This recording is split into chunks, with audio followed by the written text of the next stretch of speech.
From taxing you in the real world, the government has now moved on to taxing you on the metaverse or in the virtual world. The newly introduced cryptocurrency framework is set to have ramifications for every online purchase that you make, whether it is on Facebook, on Metaverse, or on gaming platforms such as PUBG.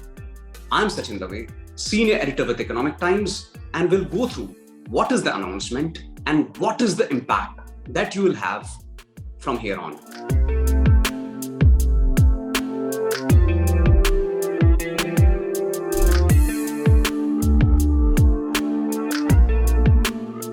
In the recent budget, the finance minister said that it wants to tax cryptocurrencies. What the government has done is, it has come out with a regulation where every time you buy a cryptocurrency, 1% TDS or tax deducted at source will be applicable.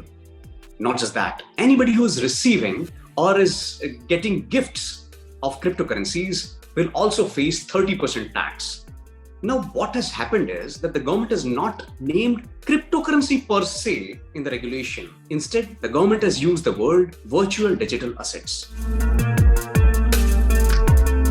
Tax experts tell us is that this could have far-reaching implications, not just on cryptocurrencies, but anything that can be defined as a virtual digital asset, which basically has an underlying value in Indian rupees or in dollars.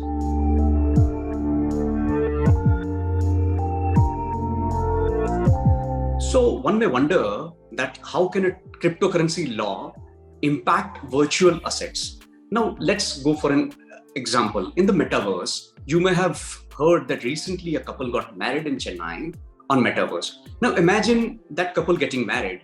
In a Metaverse, when you attend such a ceremony, you can buy clothes. You will have to purchase clothes on certain apps. From now on, whenever, say for example, you buy a online sherwani for your online avatar, that will face 1% tax.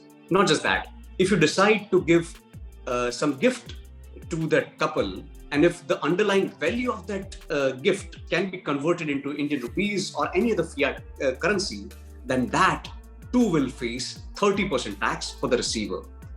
What is more confusing is for the gaming apps. So while it is quite clear that 1% tax will be applicable on every transaction, but what happens, say for instance, if you are playing a game and you buy guns and bullets, so is 1% applicable every time you buy a gun?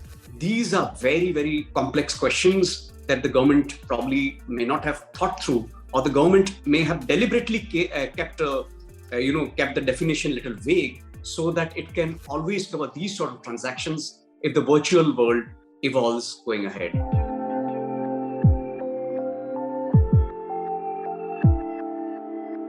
Online platforms like Facebook allows you to buy stars and then gift it to content creators or the celebrities that you wish to send it to.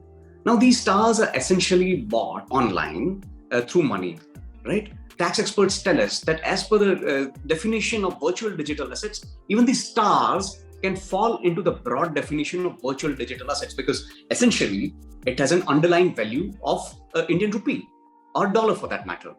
So these transactions will also face 1% TDS, and probably in the hands of the receiver, that is the celebrity, if it happens to be in India, well, he'll have to pay 30% tax on that.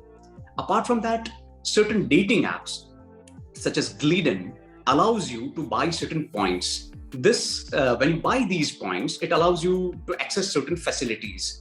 Now, these sort of transactions or in-app purchases will also face tax going ahead. At least the 1% TDS on every transaction. This may also apply to the super chat that you give it to your favorite YouTuber going ahead. Some of the cryptocurrency associations have reached out to the government and sought a clarification. In absence of any clarification, what will happen is that in maybe next 6 months or 1 year, certain notices will start coming in, not just for the internet giants, but even for some of the YouTubers and some of the users. Now, this would be for the first time, probably globally, where any government will be taxing transactions in Metaverse at a time when many Indians are hoping to see the Metaverse grow in the country. This might just be a deterrent that many of them may not have hoped for.